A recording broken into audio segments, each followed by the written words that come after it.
It's Career Corner, Career Corner. Yeah, Jonny Hurst, the senior solicitor here with a longer episode of Career Corner today, looking at the issue of the traditional partnership model. And the question is it broken? It is a question you might get asked at interview, at least to have an insight into the particular issues there are with the traditional partnership model. Stay tuned, but only after the jingle. If you wanna be solicitors, why don't you come and visit us at SQE TV? As regular SQE TV viewers, skewers as we like to call you, know we've been covering the question, identify a challenge faced by this law firm, how would you tackle it going forwards, which is a specific question that the law firm interviewing you is facing rather than a generic one that the sector is facing. But what if you got a more generic question in your application form, identify a sector-wide issue affecting many law firms, how would you approach it? Something like that. Well, one particular example of how to answer this question and one topic to focus on might be the concept of the traditional partnership model. So let me explain what that traditional model is and then what the problem is. So the traditional partnership model is based on the assumption that everybody qualifying as a solicitor is going to eventually aspire to and eventually want to become a partner in that law firm. So imagine you're a newly qualified solicitor, you do work for 2 or 3 years of newly qualified level with limited responsibility, and you get more responsibility, say after 2 or 3 years. Eventually you become maybe an associate solicitor and the quality of the work improves again. You might then become a senior associate and the work quality improves, and eventually somewhere down the line you become a partner because a vacancy arises due to the fact that somebody retires or perhaps moves firms. So that's the model based on the fact that people go up the ladder one step at a time when a vacancy arises, and it's based on the assumption if everybody aspires to become a partner, you want to take on board more responsibility, more work every few years. So here's the problem.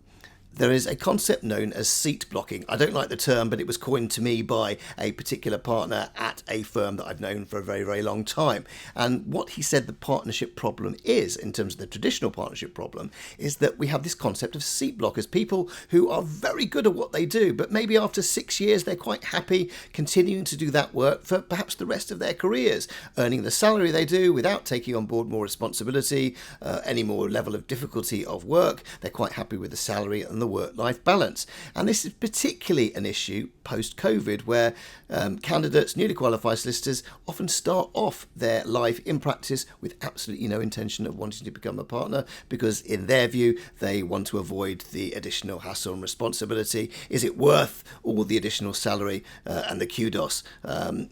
Some people say yes, some people say no. So the problem we've got is that 6 years on, say, if somebody doesn't want to move, the person who's 4 or 5 years qualified and does aspire to be a partner isn't able to move into their seat to get and to do the work that they aspire to do to go up to the next level.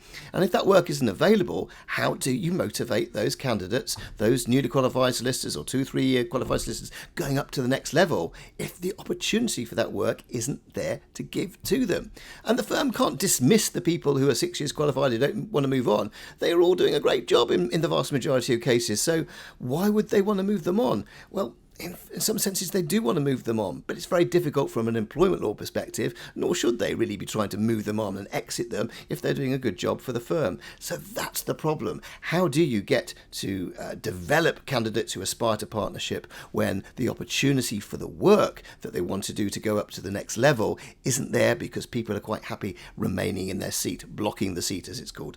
So what do you think? If that's something that you think you want to investigate a little bit more, go and research it. You'll find lots of information on the web and discussions, articles about it, and when asked the question you might be able to come to it from an informed perspective, having thought about it yourself. SQE TV.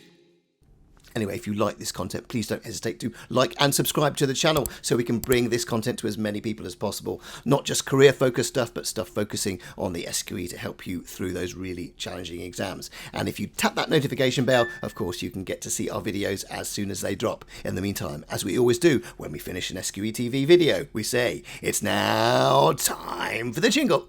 If you wanna be solicitors, why don't you come and visit us at SQE TV?